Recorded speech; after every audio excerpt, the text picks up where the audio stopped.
Allez, bonjour à tous, j'espère que vous allez bien. Aujourd'hui, on va faire une update sur le BTC, surtout sur du court terme, parce que j'ai déjà fait une update hier et ce que j'ai dit, c'est toujours d'actualité, mais on va surtout se concentrer sur mon plan, qu'est-ce que j'envisage de faire par la suite, quels altcoins je vais surveiller, quels altcoins je vais renforcer, d'accord, tout simplement, en fonction de ce que le BTC va me proposer, on verra, on va élaborer plusieurs pistes de réflexion. Alors d'accord, c'est ma propre analyse, c'est pas pour ça que j'ai spécialement raison, et c'est pas pour ça que vous devez faire la même chose que moi, d'accord. Prenez vos propres décisions, ça c'est vraiment important. Alors on a un BTC qui nous fait un moins 5%, alors la journée n'est pas terminée, il peut bien sûr aller plus bas comme ravaler, mais voilà, on retrouve de la volatilité. Alors ça reste une journée classique, hein, si on prend des moins 5, moins 5%, ça nous arrive une fois tous les 10 jours à peu près, donc ça reste classique sur le marché crypto. Alors en plus je dis moins 5% à la baisse, parce que si je prends les mouvements à la hausse, ça nous arrive bien sûr un peu plus souvent. On s'attendait à un retour de la volatilité, j'en avais parlé, maintenant on n'est pas non plus sur de la forte volatilité. Pour moi, à partir de une amplitude de 10%, ça veut dire moins 10% ou plus 10%, là on commence à avoir une volatilité assez importante, mais pour le moment, voilà, entre 0 et 8%, ça reste quelque chose de classique sur le marché crypto, surtout dans une bonne dynamique haussière qu'on a eu ici. Maintenant, voilà, on a un affaiblissement, on en parlait depuis un moment via différents outils qu'on avait constaté. Déjà, le fait de pas réintégrer notre POC, notre point of control, le milieu du range, ça nous montrait un essoufflement acheteur, et le cross du tunnel 1 heure sous le 4 heures. Alors attention, ce range n'est pas encore break, d'accord? Donc commencez pas à venir me short à un niveau de support. Éventuellement, les gens qui voulaient short, il y avait un setup sur le milieu de range, ok, voire le haut de range, mais bon, au pire, il y avait un setup potentiel sur le milieu de range, même si moi je n'aime pas rentrer en position sur le milieu de range, ça soit en long ou en short. Je sais qu'il y en a qui le font, parce qu'ils voient ça comme un niveau de résistance, ça peut être intéressant, mais ça vous demande d'avoir une zone d'invalidation qui n'est pas une zone d'invalidation si on break le range à la hausse, mais si on break du coup le milieu de range, qui est différent de trader un range où on va trader les extrémités. Mais dans tous les cas, ici, le range n'est pas break, ok, donc on n'anticipe jamais à l'avance la cassure d'un range, ça c'est vraiment une erreur qu'il ne faut absolument pas faire. Maintenant, voilà, on commence à le travailler beaucoup, d'accord, on accumule pas mal de stops, et je vois, il y a un gros ras-le-bol quand même sur le marché, je le vois un peu sur Twitter, je le vois sur le Discord, les gens commencent à être bearish. Maintenant, en fait, il y a plusieurs manières d'être bearish sur le marché. Il y a, on va dire, être bearish mentalement, et c'est le cas de beaucoup de personnes, et il y a être bearish vraiment sur le marché. Être bearish mentalement, c'est être saoulé, d'accord? C'est de se dire, ok, le marché, ça fait 2 mois, il latéralise, il fait pas grand chose, j'en ai marre et tout, je rentre en position, on me parlait de BTC à 100 000 $. Voilà, ça c'est être bearish mentalement. Mais il y a ceux aussi qui peuvent être bearish sur le marché, d'accord? C'est vraiment ceux qui vont capituler. Parce que là, les gens, ils se disent, ok, bon, il y a juste à patienter, ça va remonter, ça fait chier, on s'ennuie sur le marché, mais ça va remonter. Et si après 2 mois de range, on casse ce niveau à la baisse, je pense qu'on peut faire capituler pas mal de monde, d'accord, surtout tous ceux qui sont rentrés ici suite à l'ATH, et ensuite qui vont vous sortir, bon bah voilà, on me parlait du BTC à 100 000 $, c'est une arnaque, etc., et qui rentreront peut-être si on va chercher ensuite un nouvel ATH, d'accord. C'est toujours la même structure, d'un point de vue, la psychologie de marché ne change pas, d'accord. Les gens vendent sur les bottoms parce qu'ils se disent que c'est la fin, on va aller à zéro, ils patientent, ils se disent non, c'est trop tard pour rentrer, non, c'est un faux rallye, non, j'y crois pas, et au final, qu'on retourne chercher des 50 000 $ ATH, ah bah si, finalement c'est un vrai rallye, ce rallye il existe vraiment et je vais rentrer en position, sauf que c'est trop tard, d'accord. Et si vous vous intéressez au marché quand tout le monde en parle, quand tout le monde rentre, techniquement un ATH c'est pas une bonne zone de localisation, d'accord. Je parle sur le BTC, oui les altcoins prennent beaucoup plus cher et c'est différent, mais sur le BTC on n'est pas dans une bonne zone d'entrée. Et la personne qui est rentrée ici est beaucoup plus serein bien entendu que la personne est ici, et c'est là l'importance de timer vos entrées. Maintenant la personne qui est vraiment investie sur le long terme, très long terme je parle, d'accord, qui se met en monthly ici, qui se met carrément en logarithmique et qui regarde une charte comme ça, est-ce que ça c'est bearish? Est-ce que ça doit remettre tout en cause votre investissement sur le BTC? Je ne pense pas, et je suis convaincu que sur le long terme BTC tendra à 100 000, 120 000 $, 150 000 $, pourquoi pas. Dans tous les cas on a une charte qui est haussière ici, on a le halving, on a les ETF, d'accord, on voit qu'il y a un engouement quand même sur les cryptos qui croît sur le long terme. Maintenant, est-ce que c'est pour ça qu'on ne peut pas faire un retour à 40 000, 52 000 $? Non, on peut avoir un retracement pour avoir une prochaine jambe haussière, d'accord. Là-dessus, il y a pas de souci. Maintenant, voilà, il y a des gens qui sont quand même intéressés par le court terme. Qu'est-ce qu'il y a à faire? Qu'est-ce qu'on peut chercher à faire? Dans tous les cas, on est sur un niveau de support. Un niveau de support, ça ne se short pas, d'accord. C'est une bêtise de shorter un niveau de support. Donc, soit on attend le break, soit on attend un retracement pour aller chercher le haut de range. Pour moi ici, il y a rien à faire. d'un point de vue trading pur, il y a rien à faire, ok. On peut être sur une zone pour chercher des longues, mais dans ce cas-là, j'attendrai un momentum qui s'affaiblit, et on avait un momentum qui s'affaiblit, mais on a un momentum qui repart à la hausse. Et surtout, qu'est-ce que je vous avais dit à ce moment-là? Je vous ai dit oui, le momentum est bullish, ok, redevient bullish avec cette divergence baissière. Oui, on est sur une bonne zone de localisation pour chercher des achats, mais on n'avait aucune confirmation d'inversion de notre dynamique. Vous voyez, ici, on a eu tentative de break du dernier sommet, qui s'est soldé par un échec, d'accord? On a eu au final juste une prise de liquidité et une réaction vendeuse, et ce que je veux voir, moi, sur une zone comme ça de support, c'est un bottom. D'accord, c'est une structure de retournement qui me montre qu'il y a de l'intérêt acheteuse, d'accord, comme on a ici, comme on a eu ici, comme on a eu un peu ici, plus ici quand même, d'accord, mais voilà, c'est ça que je veux voir, et tant que je vois pas ça, je ne pourrai pas rentrer en position. Donc d'un point de vue trading pur, il n'y a rien à faire. Ici, pour moi, je ne cherche à rien faire, que ce soit sur l'intraday, sur du swing, je ne cherche pas à short un niveau de support, je peux chercher à long, mais uniquement si on me propose une pattern de retournement qui me montre que j'ai de l'intérêt acheteuse dans cette zone-là, d'accord? Et au passage, ça serait bien de retrouver un momentum bullish sur le MACD, puisque ça fait un long moment. Ici, on est dans une sorte de compression, d'accord? On voit que là, on fait des sommets de plus en plus bas et des creux de plus en plus haut. Bon, c'est pas le plus joli, mais voilà, on voit que globalement, on est dans un triangle de compression là, c'est pas incroyable, on attend de retrouver du momentum. Donc ça c'est sur le BTC. Pour moi, il n'y a pas grand chose à faire, donc faut patienter. Oui, je sais que il y en a, ils veulent absolument trader, ils veulent absolument rentrer en position, voilà, mais si le marché est incertain, on peut réduire notre risque. C'est-à-dire d'habitude, si vous tradez avec par exemple 1% de votre capital sur chaque trade, et ben vous pouvez passer par exemple à 0,3, d'accord. Mais voilà, moi des fois dans un marché incertain comme ça, où j'ai pas un vrai flux, j'ai pas une vraie confirmation, c'est un peu une phase d'incertitude, je préfère ne rien faire. Je vous rappelle, le plus important c'est de préserver votre capital, d'accord. Alors il y a préserver son capital, oui c'est important de préserver son capital, maintenant faut pas se voiler la face, des fois il y en a, c'est émotionnellement parlant qu'ils ne veulent pas rentrer en position. Maintenant je parle vraiment de quelqu'un qui a de l'expérience, qui a des compétences et qui se rend compte que le marché est incertain et c'est compliqué pour lui de trader. Dans ce cas-là, vaut mieux ne pas trader parce que la règle numéro 1, c'est préserver votre capital. D'accord? C'est votre outil de travail. Si vous avez plus de capital, vous ne pouvez plus trader. Donc ça, c'est vraiment important. Maintenant, des fois, il y a des opportunités. Il faut pas non plus se voiler la face en se disant oui, le marché est toujours incertain, toujours incertain. Si depuis 2023, vous dites le marché est incertain, bon, il y a un problème dans votre approche. Donc ça, c'est pour le BTC. Maintenant, on a des altcoins qui, on a eu un regain un peu sur la Bitcoin dominance. Enfin, quand je dis un regain, la Bitcoin dominance a baissé, donc on a des altcoins qui ont plutôt un peu performé. Alors c'est léger, hein, mieux que le BTC, mais ça, c'est presque pas significatif. Maintenant, j'ai vu des posts qui étaient assez intéressants où à chaque fois qu'on a eu le halving sur le BTC, donc mai 2020 ici,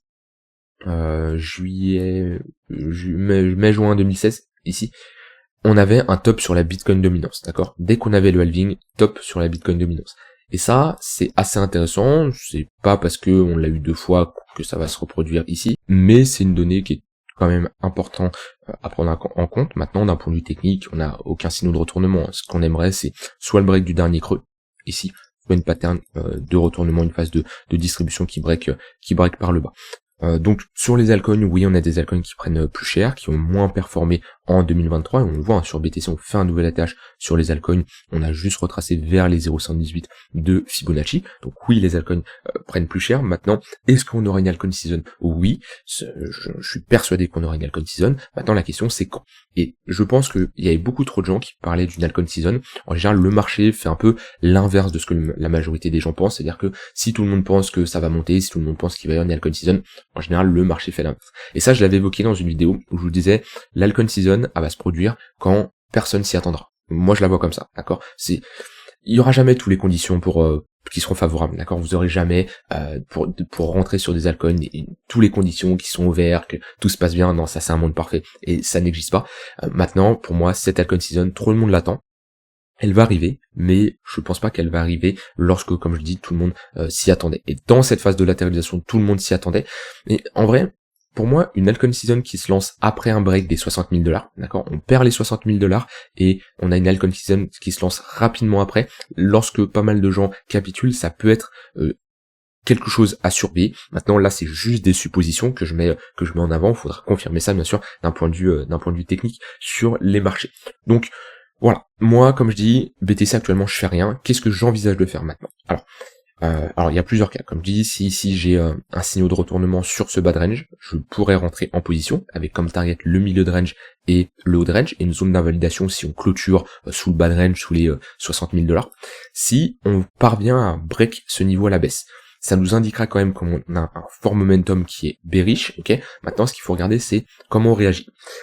Si on a une réintégration, c'est-à-dire que on break, alors on mèche ou on clôture et le lendemain on fait quelque chose comme ça, ici ça peut être une très bonne zone de localisation pour chercher des achats, parce que si on a une chasse à la liquidité, une réaction acheteuse, une réintégration, et limite on break ici ce précédent sommet et on fait un pullback dans cette zone de localisation, ça peut être une très bonne zone. Un peu ce qu'on a fait ici. Moi ici, je sais pas si vous regardez mes vidéos à l'époque, mais j'avais pris des shorts ici, et j'ai invalidé très rapidement ici. J'avais une invalidation rapide, hein, c'est toujours la même, on coupe les pertes rapidement, et j'avais pris des shorts, hein, parce qu'on avait un flux assez important, on avait un signal qui était quand même bearish, d'accord. J'avais construit des shorts vers les 40 000 $, et dès que j'ai vu qu'on réintégrait et qu'on avait un break du précédent sommet, j'ai switch de biais, et j'ai clôturé clairement ma position, d'accord. Et si on fait quelque chose pareil, là, phase de range, vous voyez, hop, alors un range qui était plus court quand même, break par le bas, ok, réaction acheteuse, réintégration, là si vous êtes short déjà vous invalidez, on réintègre comme ça, on break les pressions sommets, ça nous montre quand même que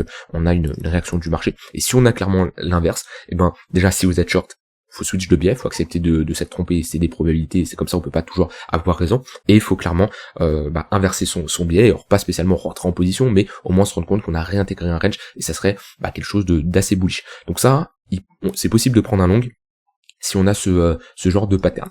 Maintenant, si on se fait rejeter, fait quelque chose comme ça, si on se fait rejeter sur du court terme, sur l'intraday, avec un flux bien baissier et un momentum qui sera bien bearish, d'accord, donc on aura ici des moyennes mobiles qui auront bien cross par le bas, comme on a déjà là, il peut y avoir des setups de short quand on a des pullbacks au niveau du tunnel 15 minutes, mais voilà, moi ce que j'aime bien c'est avoir un fort momentum avec, si je retrouve des moyennes mobiles qui sont très bien orientés à la hausse ou à la baisse. Vous voyez, quand on a un flux comme ça là, un bon pump et un bon flux haussier, c'est plus facile de faire de la continuation de tendance, d'accord. Quand on a des pullbacks dans le tunnel 15 minutes, il y a clairement des opportunités de long pour rentrer en position. Donc si on a quelque chose de similaire, le tunnel 15 minutes et le tunnel 1 heure, c'est de très bonnes zones de localisation pour faire de la continuation. Donc ça c'est vraiment si on a un vrai break, si on a des moyennes mobiles qui seront verticales, d'accord, qui nous montrent comme quoi on a un vrai flux vendeur, là les pullbacks, tunnel 15 minutes, tunnel 1 heure, ça sera de très bonnes zones de localisation. Mais j'attendrai d'avoir quand même ce break pour me confirmer qu'on a vraiment un flux vendeur. Donc ça c'est un peu comment j'envisage sur du trading de jouer la suite. Donc comme je dis, soit ici on propose une petite pattern de retournement sur les unités de temps inférieures qui me montre qu'on a un intérêt acheteur, et je pourrais rentrer en position avec une zone d'invalidation sous les 60 000 $ et une target milieu de range, haut de range. Soit on a une prise de liquidité, ici une réintégration, et je ici pourrais rentrer en position en cherchant des achats. Si par contre on n'a pas de réintégration et on se refait rejeter ici, sur l'intraday, sur du court terme, les pullbacks dans les moyennes mobiles court terme, 15 minutes, 1 heure, ça peut être des setups de short. Ça, c'est ce que j'envisage sur le BTC. Maintenant, les altcoins que je surveille. Si on a un gros crash, à savoir que je suis exposé à peu près, ça n'a pas bougé depuis un moment, je m'étais un peu exposé sur ANKR, sur Axelar, mais actuellement je suis à 82%, 18% cash, à peu près. J'ai, on va dire, 8-10% à réinjecter sur le marché. En général, je garde toujours du cash, je descends pas sous les 10%. Donc voilà, c'est là l'importance d'avoir du cash, etc., j'avais vendu quelques airdrops. Il y a des prises de profit j'avais pris prise de profit sur Solana. J'ai déjà du cash qui était disponible, il y a du cash d'ailleurs, etc. Donc c'est important d'avoir du cash de côté pour être prêt au cas où le marché nous donne des opportunités. Donc dans tous les cas, j'ai 82%. Donc si actuellement c'est une fausse cassure, on réintègre et on part à 80 000 $, tant mieux, j'ai 82% de mon portefeuille qui sera content. Si on baisse et qu'on a un dump du marché, je vais surveiller plusieurs cryptos. Déjà, j'ai Ether. Si on commence à revenir chercher les 2400 $, ou en dessous les 2100 $, attention, je ne dis pas qu'on va y aller, mais c'est de très bonnes zones de localisation et je renforcerai ma position sur Ether, parce que honnêtement, Ether, oui, d'un point de vue prix, c'est pas incroyable comparé à BTC. Alors, c'est déjà pas mal comparé à d'autres altcoins qui n'ont même pas retracé, qui sont pas revenus chercher leur zone de rechargement de short. Il y en a beaucoup, mais comparé à BTC, c'est pas incroyable. Par contre, ma conviction sur Ether, ma vision sur Ether, avec les ETF spot qui se renforcent, ça renforce clairement ma position, et pour moi, c'est la crypto-monnaie numéro 1 à avoir dans son portefeuille, ok? Alors bien sûr, vous n'allez pas faire x30 sur votre capital, là-dessus c'est sûr, mais pour moi, c'est une très bonne position pour avoir le meilleur risk-reward. Ether, je surveille. Chainlink, je surveille également, mais voilà, je ne rentrerai pas si j'ai pas un pullback aux alentours des 8,5$. C'est pour moi une très bonne zone de localisation. Ici, on a eu une grosse phase d'accumulation. J'ai du mal à croire que on réintègre ce niveau-là. Si on dump là, ça nous fait un moins 30%. Ok, pour moi, c'est une très bonne zone de localisation. Et Chainlink reste quand même un projet majeur de l'écosystème crypto qui, selon moi, sur long terme, continuera à performer. Même si oui, on n'a pas retracé, on est venu chercher les 0,382. Maintenant, l'ensemble des altcoins ne performe pas aussi bien qu'on l'attendait. Mais pour moi, Chainlink qui revient chercher les 8,7, sachant que j'ai un prix moyen vers 5,6, 5,7 sur Chainlink, j'étais rentré ici à peu près. Ici, c'est une très bonne zone que je surveillerai. Maintenant, c'est, voilà, comme je dis, je vais pas faire all-in, hein. Je suis déjà bien rentré en position, c'est des renforcements de position. Optimism, je rentre en position si on retourne chercher les 1,6, 1,5$. C'est une bonne zone de localisation, et si on me propose des 1,4$, ici également on aura des renforts, ok. Voilà, ici on a un bottom qui a été posé, donc techniquement c'est un niveau qu'on ne doit pas réintégrer, mais là quand je vous parle comme ça, c'est d'essayer de choper des mèches, hein. Je dis pas qu'on va aller clôturer aussi bas, mais on peut avoir des mèches comme on a eu ici, et je m'étais positionné d'ailleurs sur deux cryptos, je vais vous parler après, je renforcerai également si on va plus bas.